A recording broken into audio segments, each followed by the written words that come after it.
Well, Casey here, I wanted to show you how to keep this text on top of this image and allow it to be responsive as it goes down throughout the breakpoint. So a quick Webflow tip for you here today. And so you can see this in action. I've got it here on this breakpoint. And then as I go down to the different breakpoints, particularly on iPad and on landscape mobile, you notice that the text stays exactly in the same spot.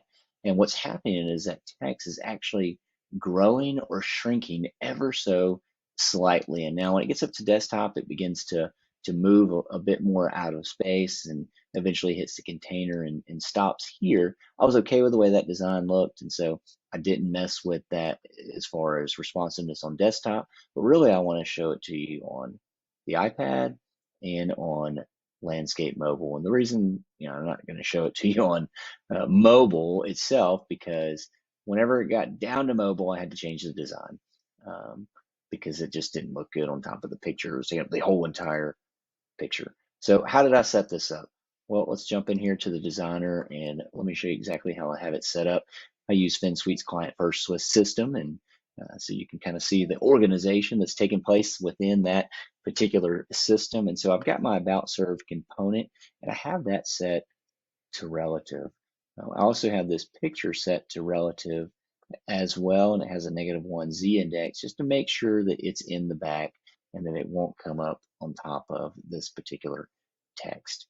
And a reason I used this component as relative is so that it will take up the space there in the section. Because you remember absolute, it doesn't really seem as if anything is there, but relative, you can move it around and you can change the Z index of it, and it also determines the height and the width of that particular area in which it is in.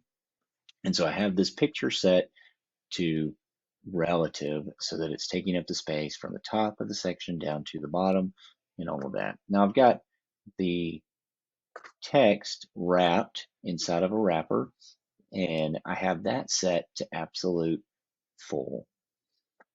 And that's what's keeping this text right here in the center over this particular image. Okay, so how did I get the text to stay in the same spot when it's on iPad and when it's on landscape? Well, if you come over here to the text, you notice that in the typography section, I've used the unit of measurement VW.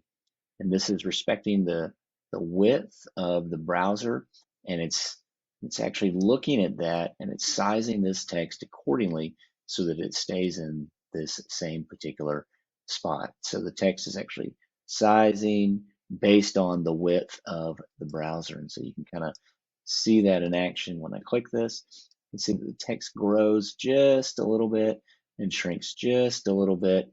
And then when you get into landscape, it does the same thing.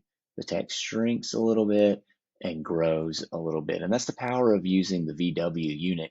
It allows you to put a text in a certain spot and to keep that text there in that particular spot.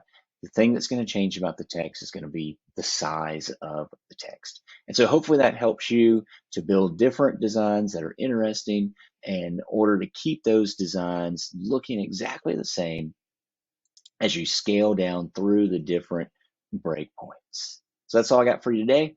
Hopefully that was helpful.